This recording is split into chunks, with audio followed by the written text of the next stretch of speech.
Guys, this one is gonna sound really woo-woo haha, but I was in the middle of my morning pages, and then what happened a few days ago, it was Tuesday. It was only Tuesday, it was just like 2 days ago.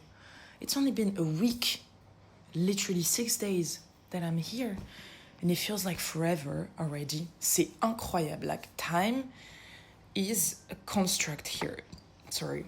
But anyways, on Tuesday, what happened is that I opened my Instagram and there was this guy who commented on one of my videos and he said, your video is pointless.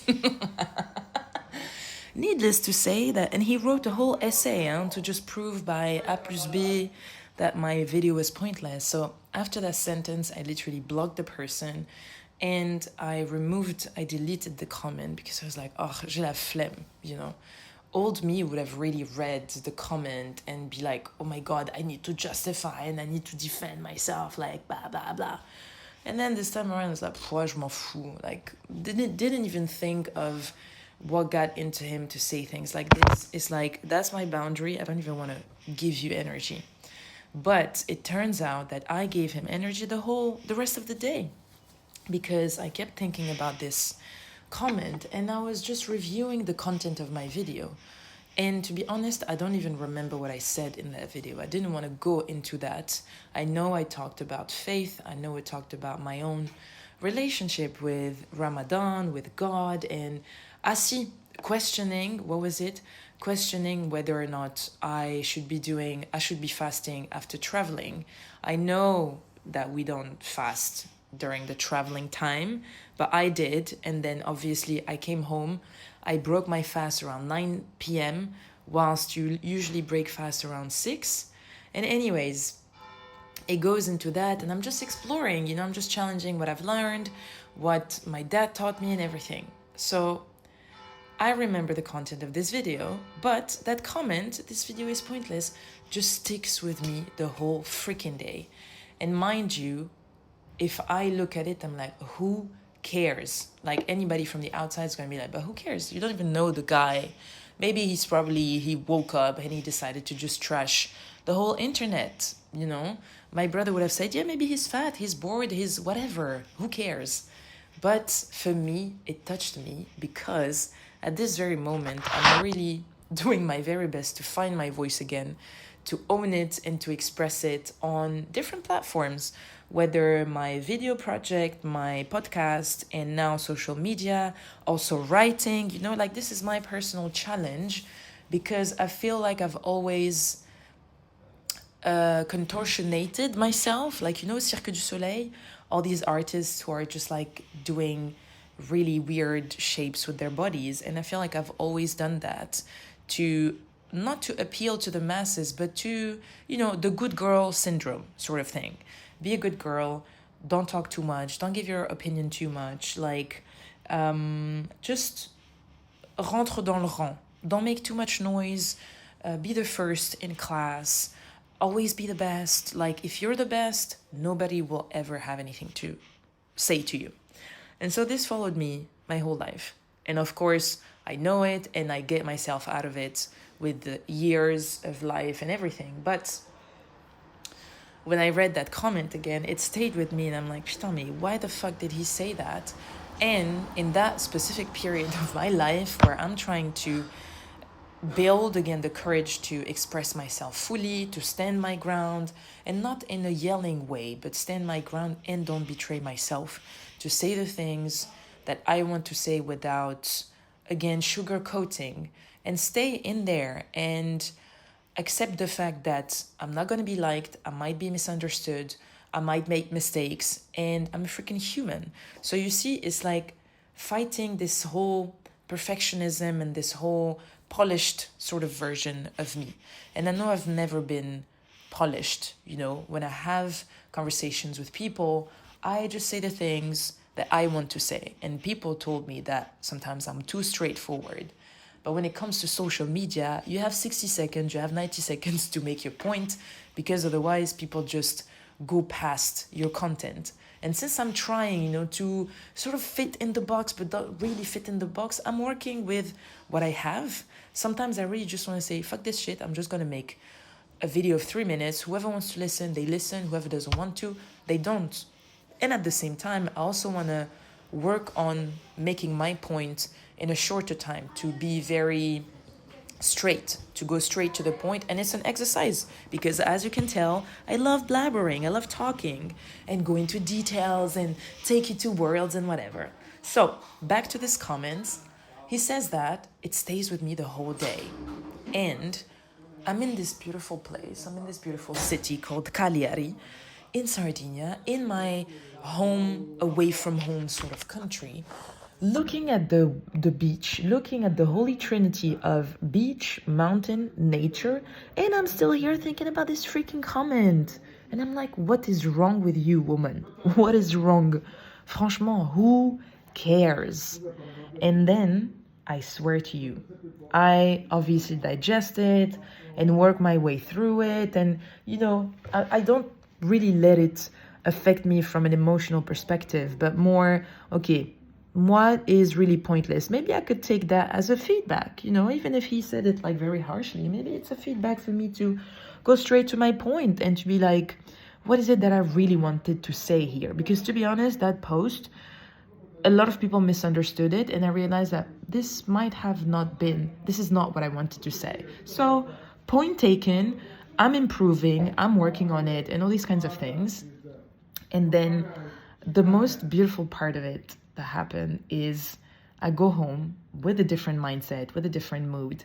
And then what do I see? Fucking dolphins in Sardinia. I saw 3 dolphins. They were so close to me. I saw their tail. The tail, quoi. And they were jumping like this, And it's a guy, obviously, like, I'm very observing and I just walk my head in the clouds. So I think people have a tendency to just look at me and want to talk to me because I'm like, la, la, la, la, la. And because I'm open, I feel like I'm giving that sense of openness. So he talks to me. I don't understand anything because he talks really fast. And he does this hand gesture. And I'm like, oh no, I'm not going to swim. It's too cold. I thought it was a joke. And he's like, no, dolfini, dolfini. And I'm like, what? And I swear to you, I saw these dolphins and instantly my mood changes even better. And I look at me being me. I love looking at the meaning of things. So the dolphins mean intuition, joy, lightness, spontaneity. And I'm like, okay, point taken. So I stay mesmerized with this, I swear to you. And this is where it's going to be like woo-woo a bit. But I stay really mesmerized. I go home and I hear this dude playing piano behind my house. So I hear him, in the street right behind me. What does he play? My favorite song from my favorite Italian composer that I'm going to see in Rome in June, Ludovico Einaudi. And the song, I always forget the title, but if you have watched Intouchable, it's this song. It's the song that you hear the whole movie, basically. And so I hear this and I swear to you, I just start crying. And I'm like so grateful. All my doubts and insecurities and overthinking thoughts about this dude and whatever just vanish. And I cry of gratitude. I can't stop crying. Just saying thank you to God, to Allah, for just really bringing me here. And thanking God for all the good and the bad, And I'm reading this book that is called Soufi mon amour. I'm going to put it in the description of this podcast. But the night before, I read that excerpt that said, Sufi people in general, Sufi people most specifically, are grateful for the good and the bad that happens in their lives. So you cannot only be grateful for everything good that's happening, like, oh my God, I'm so in luck. Oh, thank you, God. And whenever something bad happens, you're like, oh, but God is not with me and blah, blah, blah. And I realized I've always been like this. I've always found the silver linings in things. I've always been able to read between the lines, even the shittiest storms of my life specifically. And when I look at 2025, the first thing that I've been able to do is really sort of crystallize that or alchemize that and be like, okay, well, my dad died. It's not great, but he was sick. He had to go. It's God's decision. I'll never question that. Who am I to question that? Like, he knows best. We've been evicted. Okay, well, we didn't want to stay in this house anyways. Great, good riddance. We're gonna look for something else. I got sick. Well, I didn't take care of myself. I think this was more like emotional shock. So let's not talk about this. Company closing. Well, let's be honest, you were not aligned with this business anymore. It's okay. You learn from it. People and friendships dissolving and not really, you're not talking to people, or people are not talking to you or supporting you through the hard times. Okay, fine. Now you see people's true faces, and it's God's decision. God knows something that you don't, and God has saved you from maybe more turmoil in the future. Breaking up with your partner, well, same thing. You were not aligned. You realize that you both want different things. It's okay. Leaving the Netherlands, same thing. So all the bad, quote unquote, there is good in there. And I was 100% grateful for everything that happened. The burnout, the whatever. I'm like, okay, it is supposed to happen like that. And seeing these dolphins, the joy, the spontaneity, the play, they play. Dolphins play. For me, this is like the animal that plays. Dolphins play. Wow, grammaire. I cried. Gratitude and everything. And the next day, yesterday, I saw a ladybug, une petite coccinelle, and I saw it, and she was on the stoop, and my mom calls me ma petite coccinelle. So it made me think of my mom. And usually ladybugs are like quite fast when they start walking. But then this one was like just staying here. And so I put my thumb. I was like, all right, let's just come to me, Not rushing her or anything, but the whole way of going on my thumb and going on my hand, she took her time. I swear to you, she might have stayed on my hand like this for like 5-7 minutes. And she was deploying one wing and then the second one. And I was like, is something wrong, quote unquote, with her? Is she having a hard time to fly? Maybe she's hurt. And then she stayed on my hand like this, walking very slow, taking her time. And then all of a sudden, after I swear to you 7 minutes, she flew away, right? And then I looked at it from a very different perspective, which was like, she was just getting ready. She was just taking her time. She was just getting ready. And then she decided to fly when it was her time, when she decided it was her time, without rush, without stress, without pressure, without optimizing. She was really just doing it her way, one wing at a time. Okay, not this one, not now. Going back, the other wing, going back. And then she flew. And nobody judged that, I didn't rush her. Nothing was rushing her. God was not rushing her. The wind, the sun, me. I was just like, all right, you're just going to walk with me, and whenever you want, about you just fly on your own.